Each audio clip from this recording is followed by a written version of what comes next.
I'm Mackenzie Evans, 29, and last week I finally got the marketing director promotion I've been working toward for years.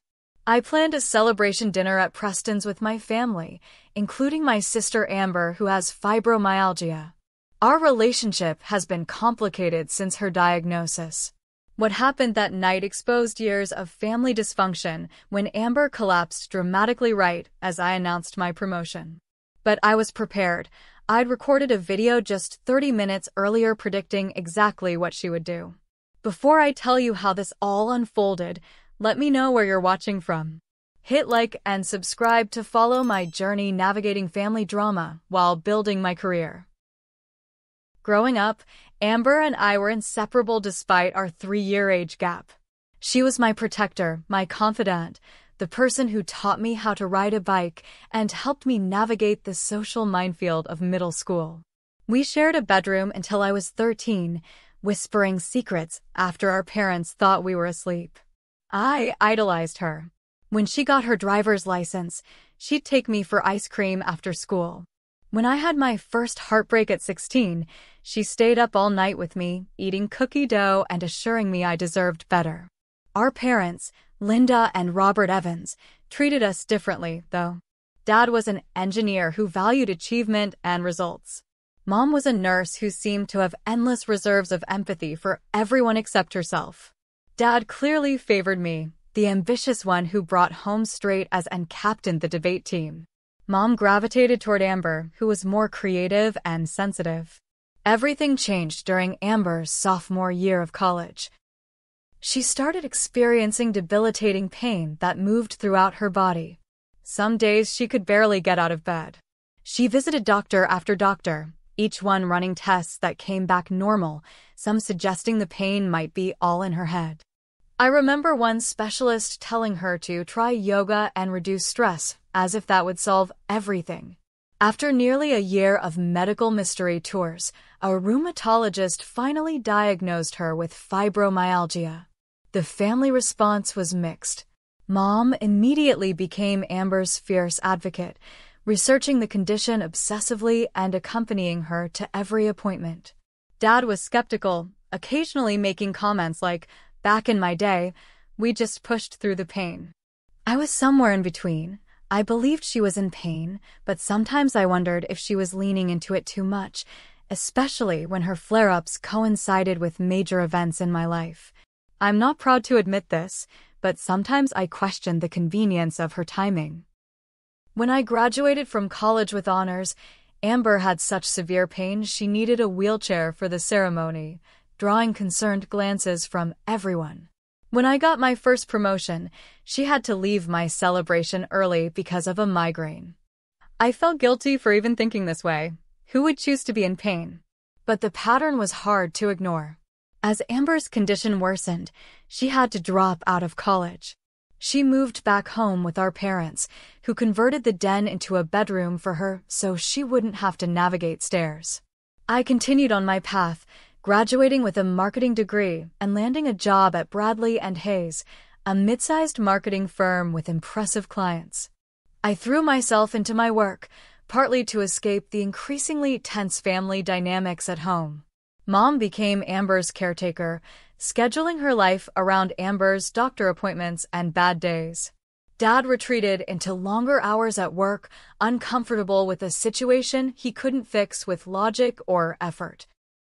And I visited less and less, feeling guilty about my health and success, while simultaneously resenting how Amber's condition had become the sun around which our family orbited. By the time I was 26, I had moved to an apartment downtown and was steadily climbing the corporate ladder. My visits home became predictable. Dad would brag about my accomplishments.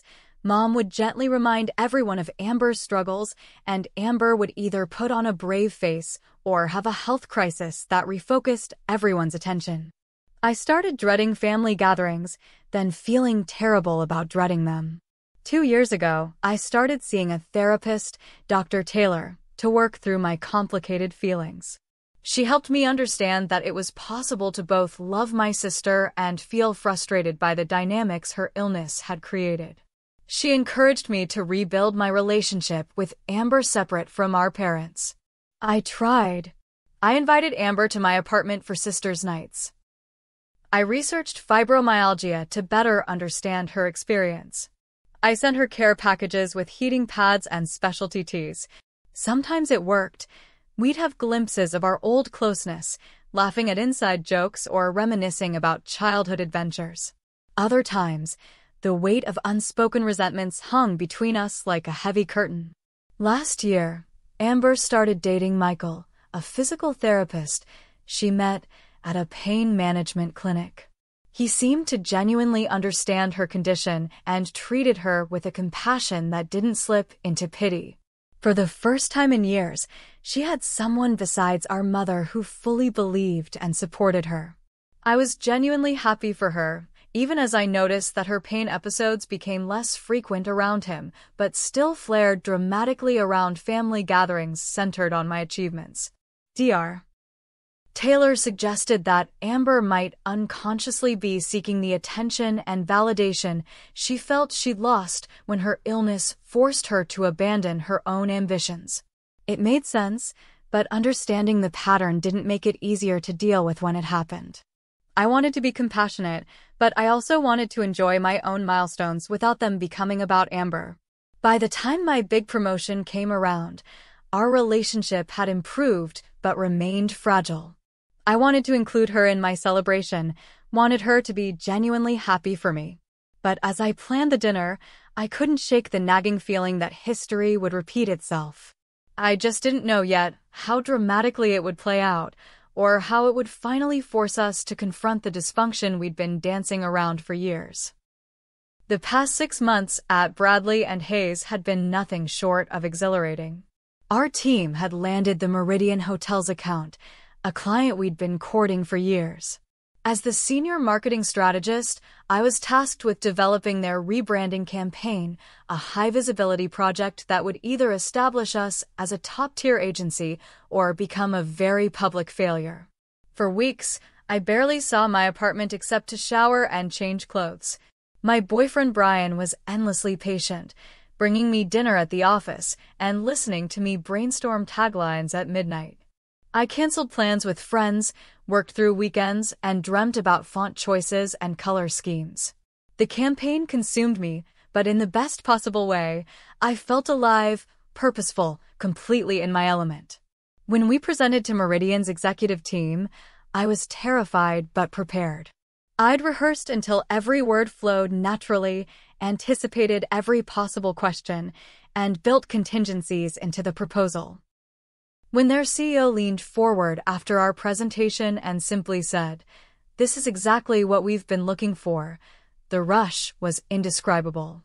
Our team celebrated that night, but I knew the real work was just beginning. The next 3 months were a blur of implementation challenges, midnight revisions, and intense collaboration. The campaign launched to overwhelming positive response. Social media engagement increased by 340%. Booking rates jumped 28% in the first month, and industry publications featured our work as a case study in effective rebranding. 2 weeks after the metrics confirmed our success, Nathan Phillips, our managing director, called me into his office. As I sat across from his imposing mahogany desk, he leaned back in his chair and fixed me with an appraising look. "The board and I have been discussing the future of the company," he said, tapping his pen against a folder. "With our recent growth, we need to restructure the leadership team. We need someone with vision and proven results to serve as marketing director." My heart hammered against my ribs. This was the position I'd been working toward since joining the company 5 years ago. "Your work on the Meridian campaign demonstrated exactly the kind of innovative thinking and execution we need," Nathan continued. "We'd like to offer you the position, with the corresponding salary adjustment and team expansion." I managed to maintain my professional composure during the meeting, asking thoughtful questions about responsibilities and expectations. But the moment I closed his office door behind me, I had to duck into the bathroom to contain my excitement. The salary increase alone would allow me to finally pay off my student loans and start thinking about buying a condo instead of renting. The professional recognition validated years of late nights and sacrificed weekends. That evening, Brian took me to our favorite rooftop bar to celebrate. As we clinked glasses under string lights, looking out at the city skyline, he asked how I wanted to share the news with my family. "I want to do something special," I said. "Something that brings everyone together in a positive way." The idea of a family dinner at Preston's took shape. Preston's was the restaurant where we'd celebrated special occasions throughout my childhood, my parents' anniversaries, Amber's high school graduation, my college acceptance. It was upscale without being pretentious, with private dining rooms that would allow us to celebrate without the noise and distractions of the main restaurant. I made reservations for the following Friday and sent formal invitations to my parents, Amber, my Aunt Grace, and cousin Rachel. I specified cocktail attire, wanting to emphasize the significance of the occasion. Brian would join us later for dessert after his late meeting. As the day approached, I threw myself into planning details, selecting a menu that accommodated everyone's preferences and dietary needs, ordering a custom cake with the Bradley and Hayes logo and "Congratulations, Marketing Director," written in elegant script, choosing a champagne that even my picky father would approve of. The night before the dinner, Mom called to confirm that Amber was having a good day and would definitely attend. "She's so proud of you, sweetie," she assured me, though something in her tone suggested she was trying to convince herself as much as me. "We all are." I wanted to believe her. I wanted this dinner to be different, wanted to be able to shine without Amber's health immediately pulling focus. But as I hung up, I couldn't shake the familiar anxiety settling in my stomach, the sense that I was setting myself up for disappointment. That anxiety must have shown on my face because Brian, who was helping me pick out jewelry for the occasion, set down the earrings he was holding and came to sit beside me on the bed. "What's wrong?" he asked, his hand warm on my shoulder. "Nothing," I said automatically, then sighed. "Everything. I'm excited about tomorrow, but I'm also dreading it." "Is that terrible?" "It's honest," he said. "Your concerns are based on pretty consistent past experiences. Have you thought about what Dr. Taylor suggested?" I nodded slowly. Dr. Taylor had suggested that I document the pattern I'd observed, not to prove Amber wrong or catch her in some manipulation, but to help me process my own feelings and possibly open a conversation about the dynamics at play. "Maybe I'll record something before everyone arrives," I said, "just to get my thoughts in order." What I didn't say, what I barely admitted to myself, was that part of me wanted validation, wanted proof that I wasn't imagining things, that my frustration had legitimate grounds. I didn't yet realize how that decision would change everything. The pattern started small. During my high school graduation party, Amber, then a college sophomore, developed a sudden migraine that required her to lie down in a darkened room. My parents took turns checking on her, bringing ice packs and medication, while I opened gifts at the dining room table with my friends, trying not to feel slighted by their divided attention. In college, when I made Dean's List my freshman year, my parents planned to take me to dinner. Amber called that morning to say she'd fallen and sprained her wrist. Dinner was canceled. We ordered pizza to eat at the hospital while she got x-rays. After her fibromyalgia diagnosis, these incidents seemed more medically legitimate, but still followed a suspicious timing pattern. My college graduation should have been my moment. I'd double majored in marketing and business administration, graduating summa cum laude. Instead, all anyone could talk about was Amber's need for a wheelchair that day, how brave she was to attend despite being in tremendous pain. Photos from that day show me in my cap and gown, smile fixed, while family members hover protectively around Amber. 2 years ago, when I received my first promotion to senior strategist, we planned a small family dinner. Amber arrived looking pale and withdrew halfway through the meal with a severe migraine and nausea. My parents immediately shifted into caretaker mode, my father driving her home while my mother packed up food for them. I was left at the restaurant with my Aunt Grace, who patted my hand and said, "Your sister just can't help these things, dear." My engagement party to my now ex-fiancé Jason was the worst. Amber had been doing well for months, even starting part-time work as a remote graphic designer. But as Jason and I were about to make our speech to our gathered friends and family, Amber fainted dramatically near the gift table. The party essentially ended as she was taken to the emergency room. Tests showed nothing new or concerning, just her usual fibromyalgia symptoms flaring up. Jason, who had already expressed frustration with my family dynamics, broke off our engagement 2 months later, citing my inability to set boundaries as one reason. After that incident, I started therapy with Dr. Taylor. In her calm, book-lined office, I finally expressed the thoughts I'd been ashamed to voice even to myself. What if Amber's pain was real but her timing was manipulative? What if she unconsciously used her condition to remain the center of attention in our family? What if my parents' excessive caretaking was actually enabling harmful patterns? It's not uncommon for family dynamics to become distorted around chronic illness, Dr. Taylor explained. Everyone falls into roles that become increasingly rigid. Your sister may genuinely be in pain, but the timing and expression of that pain might be influenced by psychological factors she's not fully aware of. She suggested that I start documenting these patterns, not as evidence against my sister, but as a way to clarify my own perceptions and potentially open an honest conversation about our family dynamics. For months, I kept notes in a private journal app. The pattern was undeniable. Amber's health crises consistently coincided with my achievements or celebrations. Sometimes the episodes were severe, requiring medical intervention. Other times they were just significant enough to redirect attention and concern.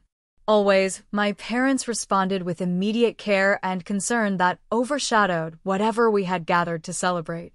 When I started dating Brian a year ago, I was cautious about introducing him to my family dynamics.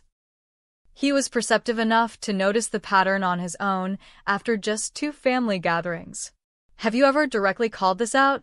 he asked as we drove home from a tense Sunday lunch where Amber had developed sudden vertigo just as I was about to share news about a successful campaign.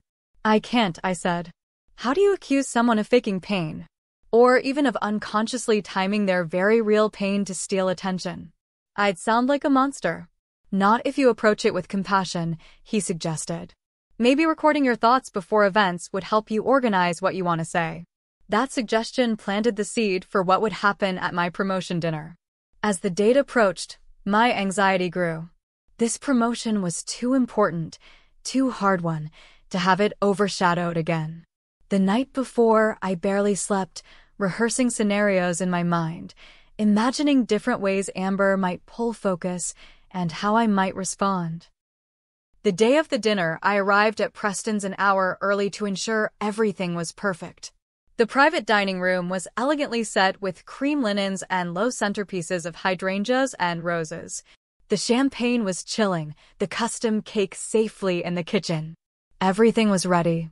30 minutes before my guests were due to arrive, I sat alone at the head of the table and opened my phone's video app.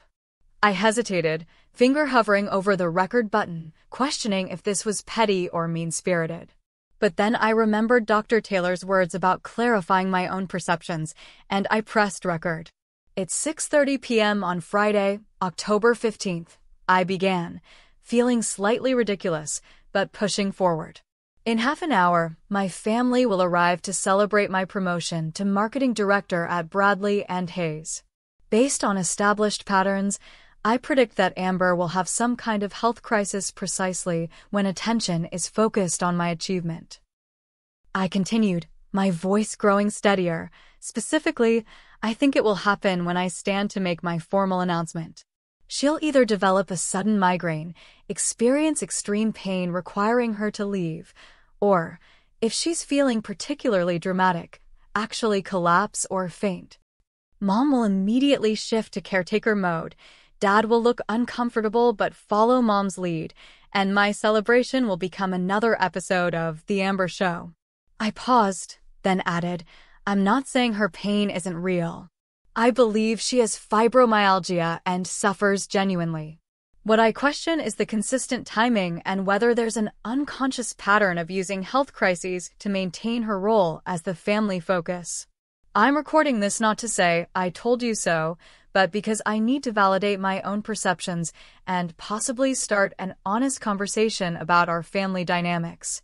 I stopped recording and stared at my phone, feeling a mix of guilt and validation.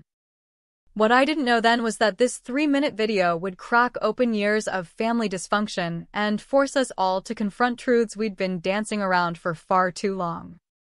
Preston's was everything I remembered and more.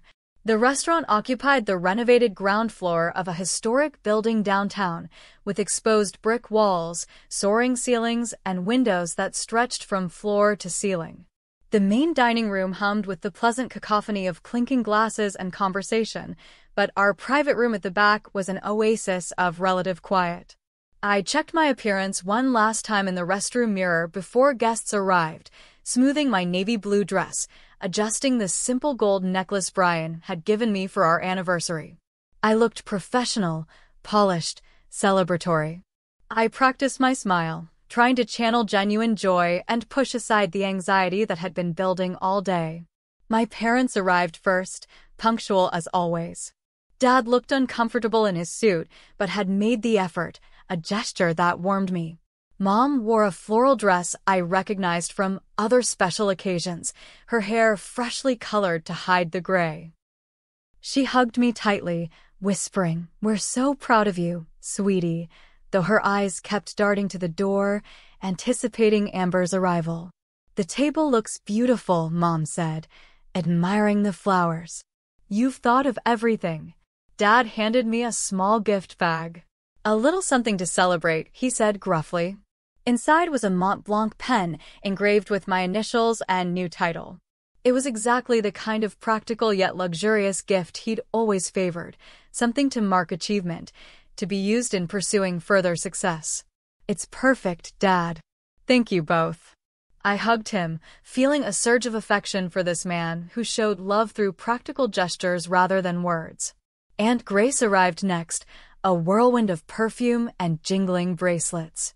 My mother's sister had never married or had children, choosing instead to travel extensively and cultivate an eclectic group of friends. She'd always been my advocate, slipping me extra dessert as a child and later encouraging my career ambitions when my mother seemed more focused on Amber's health struggles. "Marketing director," she exclaimed, embracing me.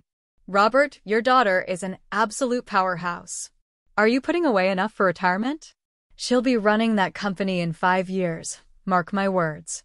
Dad beamed with pride while Mom made a show of examining the menu, uncomfortable with the fulsome praise directed solely at me. Cousin Rachel slipped in quietly during Aunt Grace's effusive greeting.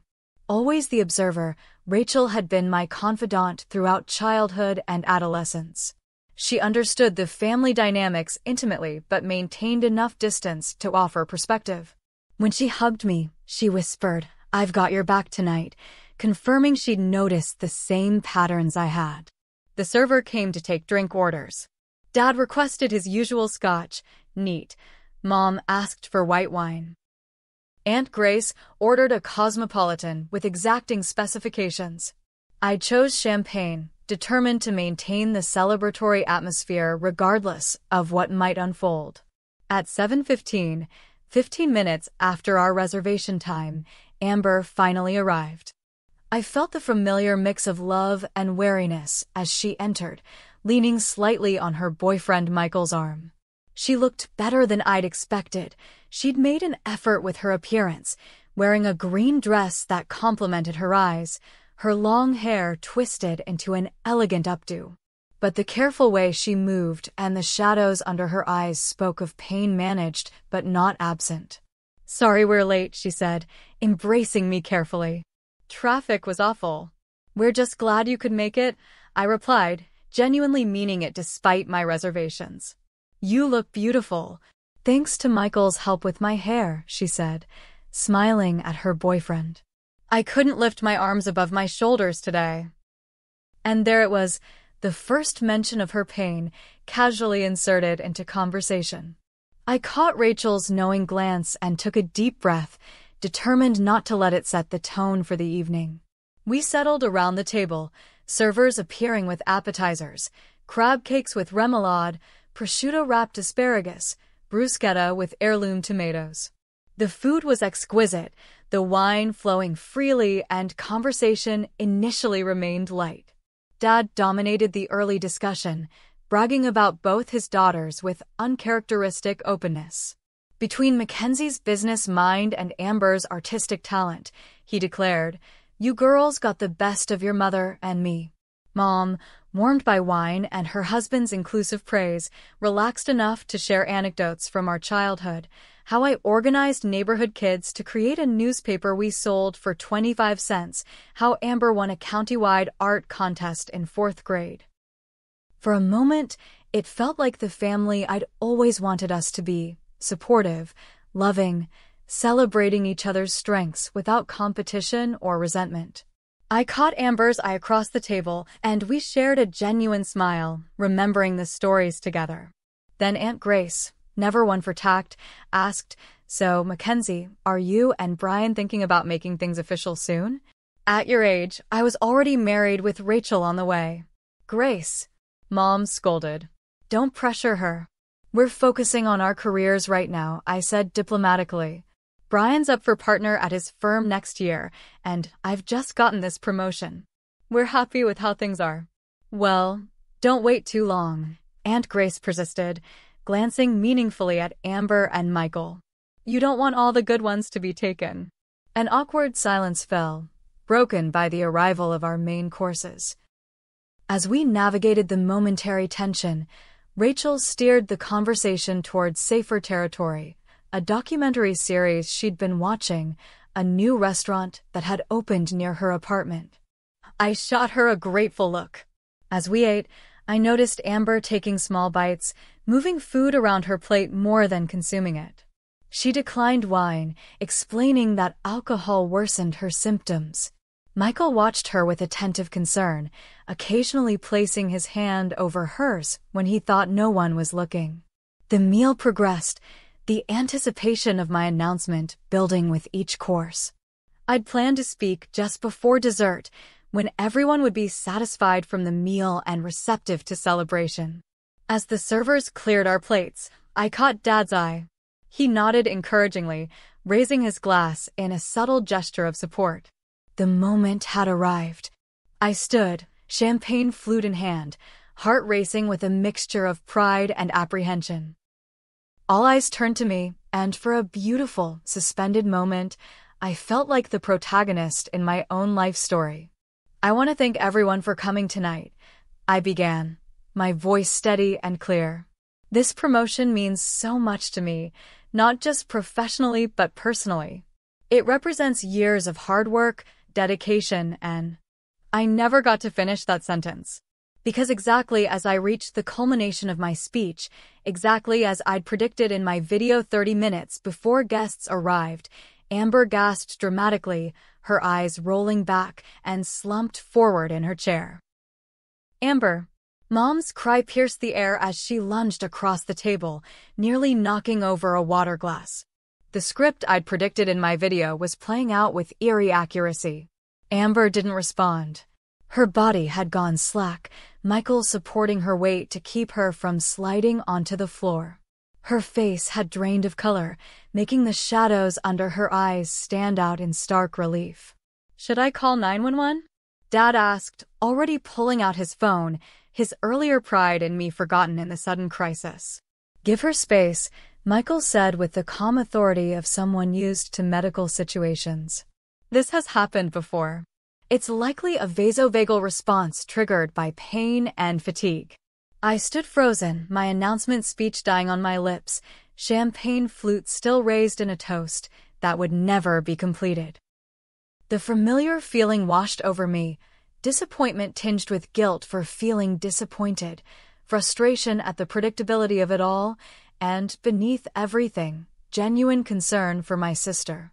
"I'll get some water," Rachel said, the only one besides me who didn't seem panicked.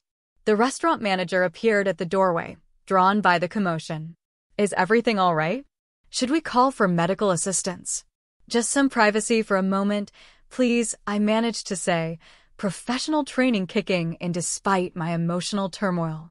Aunt Grace had moved to Amber's side, fanning her with a menu while Mom held her hand, murmuring reassurances though Amber still appeared unresponsive.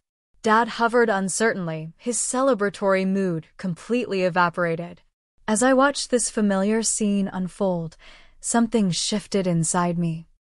Perhaps it was the culmination of years of pushed-aside resentment, or the stark contrast between my carefully planned celebration and this chaos, or simply the validation of seeing my prediction come true with such precision. Whatever the catalyst, I felt a sudden clarity and determination.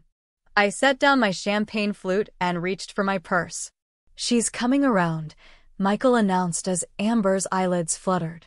She made a small, pained sound, her hand going to her forehead. "Oh, sweetie," Mom soothed, stroking her hair. "It's okay. We're all here." "I'm so sorry," Amber whispered, her voice barely audible. "I didn't want to ruin your night, Mackenzie.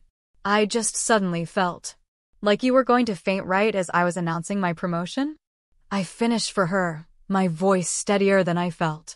"Just like you developed a migraine during my college graduation speech, and had to be rushed to the ER during my engagement party, and couldn't attend my first promotion dinner because of sudden vertigo." A stunned silence fell over the room. Mom looked at me with shock and disapproval. Dad seemed uncomfortable but not entirely surprised. Rachel's expression held a mixture of concern and validation, while Aunt Grace appeared utterly fascinated by the unfolding drama. "What are you saying?" Mom demanded, her protective instincts flaring. "Your sister has a serious medical condition. She can't help when it flares up." "I know she has fibromyalgia," I said, pulling my phone from my purse. "I've never questioned that her pain is real. What I'm questioning is the consistent timing of her most dramatic episodes." Amber was fully conscious now, color returning to her face as she registered what was happening. "Mackenzie, that's not fair," she protested weakly. "Isn't it?" I held up my phone. "I recorded something before you all arrived tonight. I think we should watch it." "This is completely inappropriate," Mom began, but Dad raised his hand. "Let's hear what Mackenzie has to say," he said, his engineer's mind perhaps recognizing a pattern he'd subconsciously noticed, but never articulated. I pressed play on the video, turning the screen so everyone could see. My recorded self appeared, sitting in this very room, speaking with calm certainty. It's 6:30 p.m. on Friday, October 15th. In half an hour, my family will arrive to celebrate my promotion to marketing director at Bradley and Hayes. Based on established patterns, I predict that Amber will have some kind of health crisis precisely when attention is focused on my achievement. Amber's face crumpled as she watched, tears filling her eyes. Michael looked between her and the video, his expression unreadable. Mom's mouth had formed a perfect O of shock. The recording continued. Specifically, "I think it will happen when I stand to make my formal announcement. She'll either develop a sudden migraine, experience extreme pain requiring her to leave, or, if she's feeling particularly dramatic, actually collapse or faint." A choked sound escaped Amber's throat. Dad was nodding slowly, recognition dawning in his eyes. "I'm not saying her pain isn't real," my recorded self continued. "I believe she has fibromyalgia and suffers genuinely. What I question is the consistent timing and whether there's an unconscious pattern of using health crises to maintain her role as the family focus." I stopped the video there, not wanting to play the rest. The silence that followed was deafening, broken only by the distant sounds of the main restaurant and Amber's quiet sniffling. "How dare you," Mom finally said, her voice trembling with anger. "How dare you plan this ambush? Your sister is suffering, and you're treating her like she's manipulating us all." "That's not what I'm saying," I insisted, though part of me wondered if that was exactly what I'd been implying. "I'm saying we have unhealthy family dynamics that no one will acknowledge. Amber's condition is real, but our response to it has created patterns that hurt all of us. So now it's our fault? Mom demanded, gesturing between herself and Dad. We're bad parents for taking care of our daughter? No one's a bad parent, I said, struggling to articulate the complex emotions and observations that had led to this moment. But can any of you honestly say you don't see the pattern I'm talking about? The uncomfortable silence that followed was answer enough. Just then, the door opened and Brian appeared, smiling until he registered the tension in the room. Sorry I'm late, he said hesitantly. Did I miss the announcement? You missed quite a show, and Grace informed him with inappropriate enthusiasm. Amber stood abruptly, swaying slightly. I need some air, she said, her voice small and hurt. She pushed past Brian and out the door before anyone could react. Now look what you've done, Mom accused, rising to follow her. Dad hesitated, torn between his wife and daughter. Linda, wait, he said. Maybe we should talk about this. There's nothing to talk about, Mom snapped. Mackenzie has made her feelings perfectly clear. She stormed out after Amber. Dad looked at me with a mixture of disappointment and dawning recognition. I'll go make sure they're okay, he said finally. We'll talk later. He followed Mom, leaving me with Rachel, Aunt Grace, Michael, and the newly arrived Brian. The beautiful celebration I'd planned lay in ruins around us. The uneaten dessert, the champagne going flat in abandoned glasses, the congratulatory cake still waiting in the kitchen, destined to go uneaten. Well, Aunt Grace said into the awkward silence, that was the most interesting family dinner we've had since your grandfather announced he was leaving Grandma for his secretary at Thanksgiving 1987. And despite everything, I found myself laughing, a slightly hysterical sound that released some of the tension coiled within me. Rachel joined in, then Brian, while Michael remained stoic, looking toward the door where Amber had disappeared. I should check on her, he said finally, standing. Michael, I called as he reached the door. I never meant to hurt her. I just couldn't keep pretending. He paused, turning back with an unreadable expression. I know you believe that, he said. But Amber's pain is real, even if the timing isn't coincidental. As he left, I slumped back into my chair, the victory of my promotion feeling hollow in the wake of family destruction I'd just precipitated. Was I wrong? I asked the remaining dinner guests, suddenly uncertain. You weren't wrong about the pattern, Rachel said carefully. But maybe there were better ways to address it than a public confrontation. Brian came to stand behind me, his hands warm and supportive on my shoulders. You were brave to speak your truth, he said. The fallout is messy, but sometimes that's necessary for real change. I nodded, but couldn't shake the image of Amber's devastated face as she watched my prediction come true exactly as I'd described it. I'd wanted validation, wanted to reclaim my moment, but somehow in doing so, I felt smaller rather than vindicated. The celebration dinner had indeed become unforgettable, but for all the wrong reasons. The restaurant manager appeared at the doorway again, concern evident on his face. Is everything all right, Ms. Evans? He asked, eyeing the half-empty table and abandoned meals. Just a family matter, I said, professional mask sliding into place. Could we get the check, please? And, if possible, have the cake boxed up. He nodded, clearly relieved that whatever drama had unfolded wasn't going to become his problem. Of course. Right away. As he left, I turned to the three remaining guests, Brian, Rachel, and Aunt Grace. I'm sorry, I said, my voice small. This isn't how I wanted tonight to go. Aunt Grace waved a dismissive hand. Families are messy, dear. Heaven knows I've caused my share of scenes over the years. What happens now? Brian asked, taking the seat beside me, his hand finding mine under the table. I don't know, I admitted. I've never confronted this directly before. I just couldn't sit through another episode of. I broke off, the words sounding harsher than I intended. Of Amber stealing your thunder? Rachel finished for me.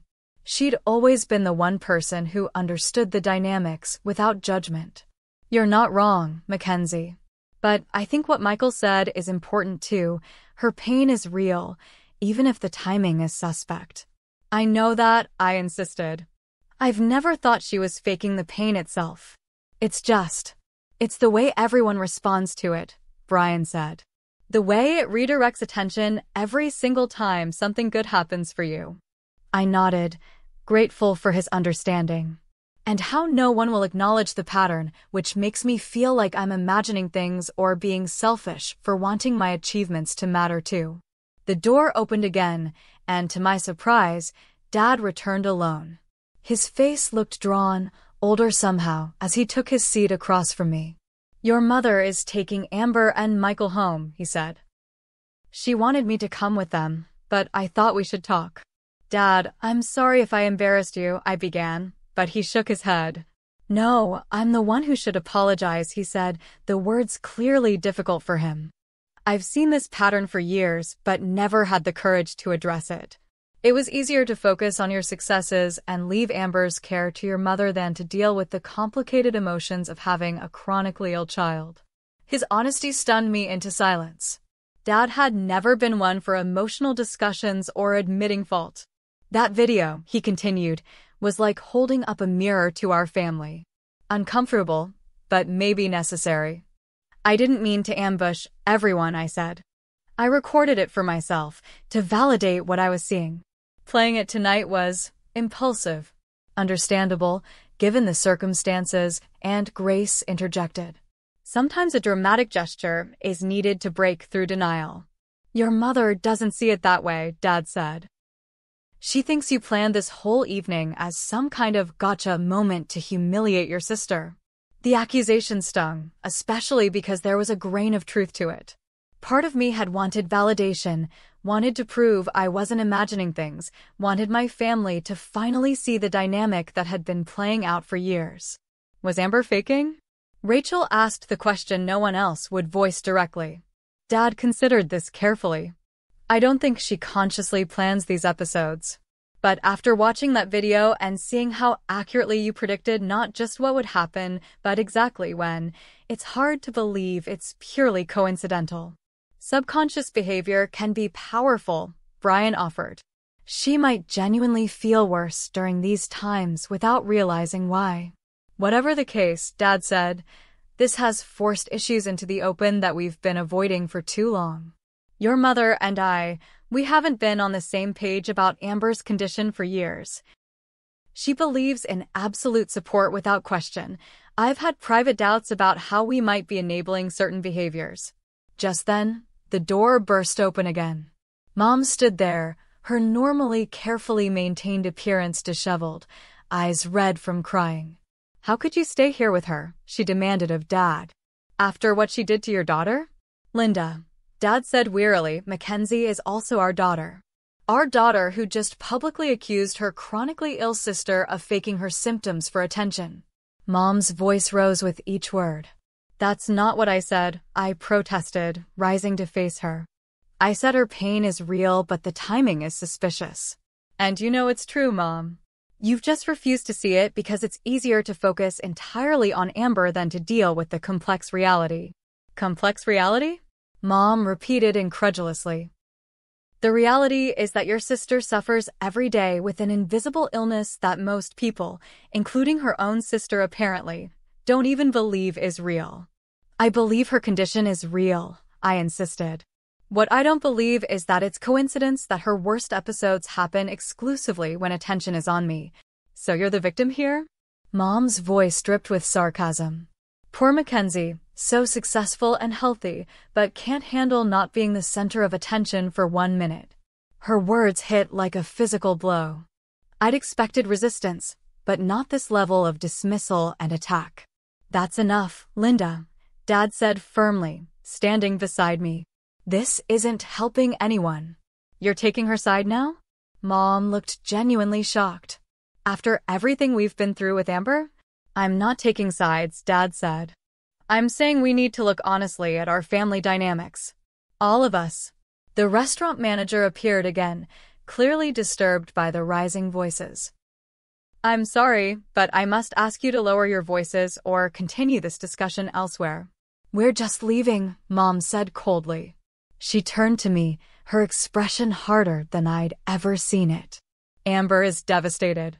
She wanted me to tell you that she won't be inconveniencing you with her presence at any future celebrations. Congratulations on your promotion. I hope it was worth the price." She stormed out, leaving a heavy silence in her wake. "I should go after her," Dad said, torn. "But Mackenzie, this conversation isn't over. We need to address this as a family." "I know," I said, suddenly exhausted. "Go, Dad. She needs you right now." After he left, the four of us remaining sat in stunned silence. The check arrived, and Brian insisted on covering it despite my protests. The cake was boxed up, a cheerful congratulations written in icing that now seemed mockingly inappropriate. As we gathered our things to leave, my phone buzzed with a text. It was from Amber, not Mom as I'd expected. "I watched the whole video after you stopped it. You were right about more than you know. We need to talk, but not tonight. I'm sorry for ruining your celebration, again." I stared at the message, unsure how to respond, feeling the first tentative hope that maybe, just maybe, this catastrophic evening might lead to something healing after all. As Brian drove me home, I leaned my head against the cool window, watching the city lights blur through unshed tears. "Did I do the right thing?" I asked softly. Brian was quiet for a moment. "I don't think there was a right thing in this situation," he finally said. "But you did an honest thing, and sometimes that's more important than being right." I nodded, clutching the uneaten celebration cake on my lap, a tangible reminder of how quickly joy can transform into pain when family dynamics are involved. The promotion that should have been a pinnacle moment had become instead a potential turning point, not just in my career, but in my most fundamental relationships. 1 week after the disastrous dinner, I sat in Dr. Taylor's office, picking at a loose thread on the couch cushion. I'd recounted the entire evening in excruciating detail, including the aftermath: Mom's radio silence, Dad's cautious text messages checking in, Amber's cryptic message, followed by no further communication. "So," Dr. Taylor said, setting down her notepad, "do you regret showing the video?" I considered the question carefully. "I regret the timing and the public nature of it," I said finally. "But I don't regret bringing the pattern into the open. It needed to be addressed." She nodded. "Family systems resist change, even dysfunctional ones. What you did was disrupt a long-established pattern. That's always going to create turbulence." "Turbulence feels like an understatement," I said with a weak laugh. "More like a Category 5 hurricane. Have you spoken with Amber directly since that night?" I shook my head. I responded to her text saying I was ready to talk whenever she was, but she hasn't replied. Mom's completely frozen me out. Dad calls every couple of days, but he's walking on eggshells. "And how are you feeling about your promotion? Have you been able to celebrate that achievement at all?" The question caught me off guard. In the drama of family fallout, I'd almost forgotten the original purpose of the dinner. "My team at work threw me a small celebration lunch," I said. "And Brian took me to dinner last night. But it still feels tainted somehow." "That's understandable," Dr. Taylor said. "But remember, your accomplishment stands regardless of your family's reaction to it. You earned that promotion through your hard work and talent." I nodded, trying to internalize her words. Just then,